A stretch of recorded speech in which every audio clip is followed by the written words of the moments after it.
My name is Dan Knopf. I'm a professor in the mathematics department with research interests in geometric analysis.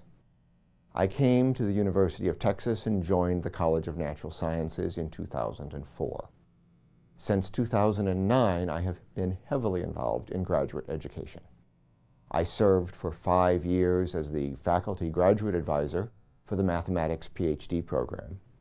And for the last 4 years, I've been the Associate Dean for Graduate Education in the College of Natural Sciences, CNS. In that role, I serve you, our graduate students. I'm Scott Burkhart. I'm the Director of Graduate and Postdoctoral Education here in the College of Natural Sciences.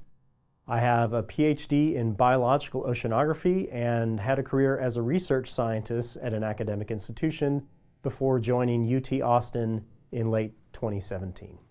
Hi, my name is Po-Sang Koo. I'm the Career Development Specialist for graduate student and postdoc here in the College of Natural Sciences.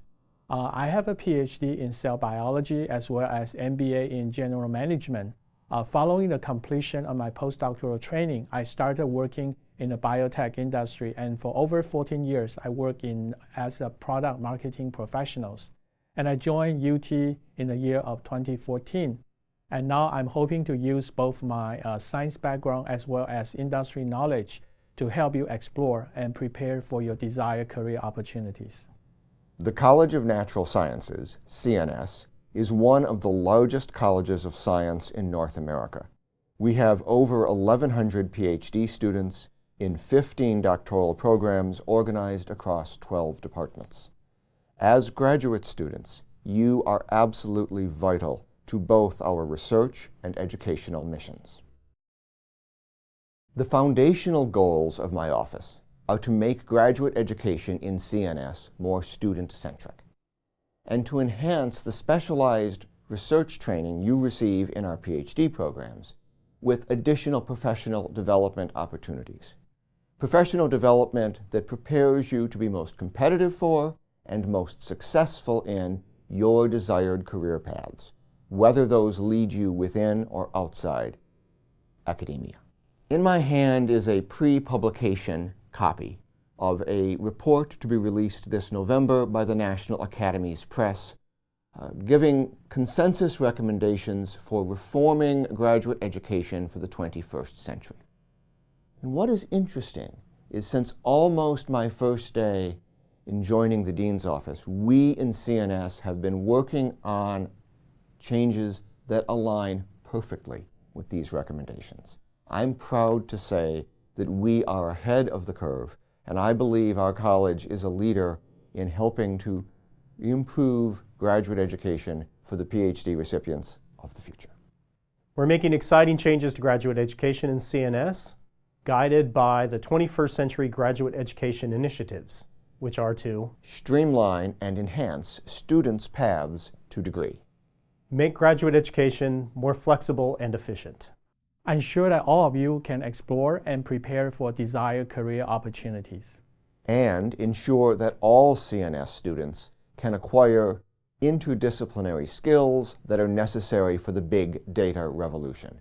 Skills such as competency in statistics, learning to code, and becoming acquainted with machine learning concepts. I'd like to briefly mention 3 meta lessons that can be very helpful in successfully navigating PhD studies. The first is attention to professionalism. For most of you, your roles as graduate students in this college are the first steps in the career you want in your chosen profession, whether that is in or outside of academia. This is the time to start building an excellent reputation. And that's simple. Be collegial with your fellow graduate students, especially those in your research group or lab. Know that you act as role models for our undergraduate students.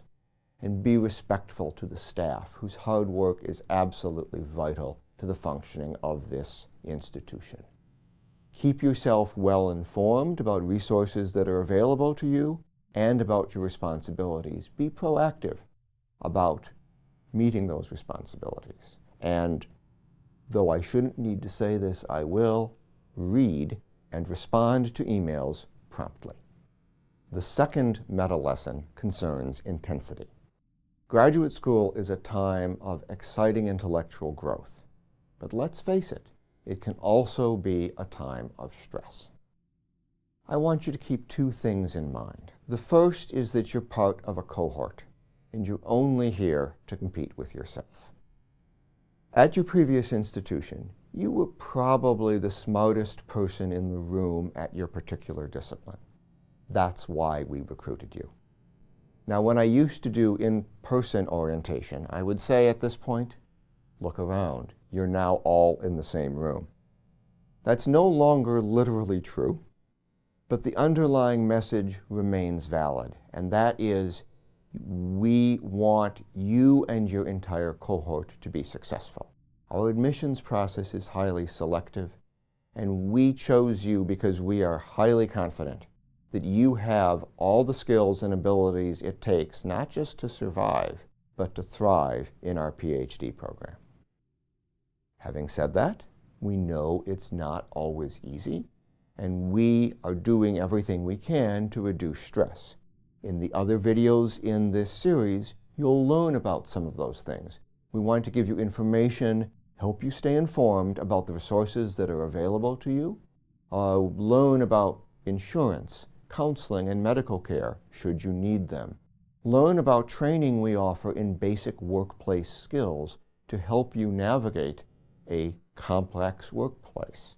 And even the simple fact that we are trying the best we can to ensure competitive stipends so that you can enjoy this wonderful city of Austin without having to worry too much about its cost of living. The final meta lesson, communication, is so important that it gets its own module later in this series. What I'll say now is this.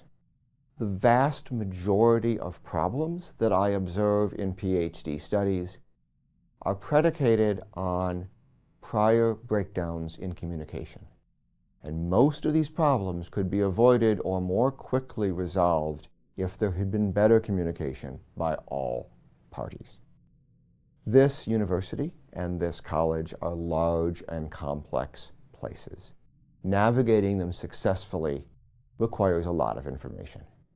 This orientation series is the first step in our trying to give you that information, or at least have you know where it can be found when you need it.